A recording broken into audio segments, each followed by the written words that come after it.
여러분 안녕하십니까? 광주 MBC 5시 뉴스입니다.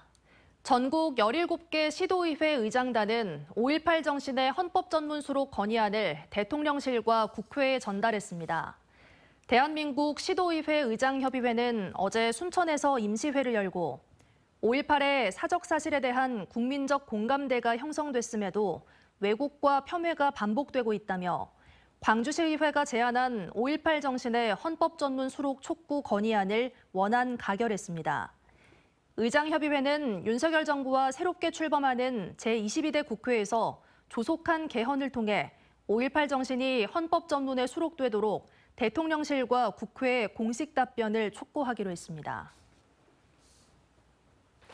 섬진강권 4개 지자체들이 걷기와 자전거 하이킹으로 인기 있는 섬진강 테마길의 조성과 브랜드화 사업을 공동 추진하기로 했습니다.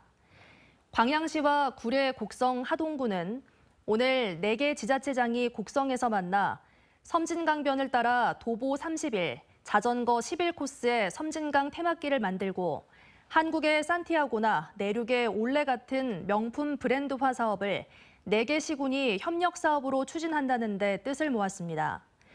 이를 위해 문화체육관광부의 남북권 광역관광개발계획 진행사업으로 추진하고 코스 개발과 활성화 계획 수립 용역과 시범 실증 사업, 팸투어를 진행하기로 했습니다. 전남도의회는 김영선 전남연구원장 후보자의 인사청문 경과 보고서를 채택했습니다.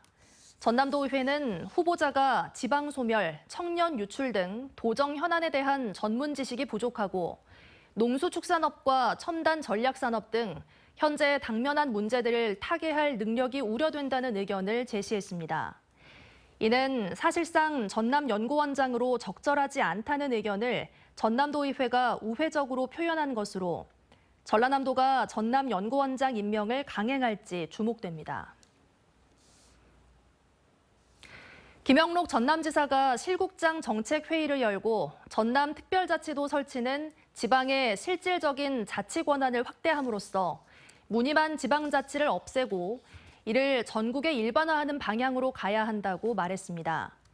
김 지사는 전남특별자치도는 지방소멸 위기 극복을 위해 추진하는 것으로 전남만 잘 지다는 것이 아닌 만큼 지방분권, 지방자치의 권한을 제대로 확보하는 차원으로 이루어져야 한다고 밝혔습니다. 지난해 전남을 방문한 관광객이 크게 늘어난 것으로 조사됐습니다. 전라남도가 도내 주요 관광지점 입장객 수를 분석한 결과 지난해 전남의 방문객은 6,300만 명으로 지난 2022년보다 13% 증가했습니다.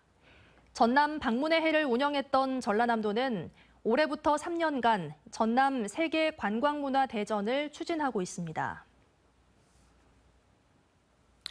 광주시가 상수도관 청소와 교체를 위해 다음 달 21일까지 광산구와 북구 일부 지역에 수돗물 공급을 순차적으로 중단합니다.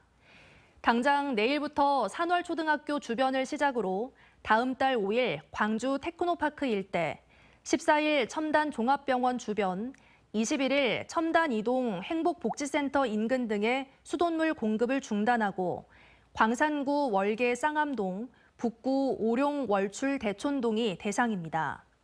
광주시는 시민들의 불편을 우려해 단수는 밤 11시부터 다음 날 새벽 3시까지 최소화되지만 수돗물 재공급 시 일부 흐린 물이 나올 수 있다고 설명했습니다. 언제 어디서나 내 손 안의 뉴스. 광주 MBC 뉴스 유튜브 구독으로 함께하세요.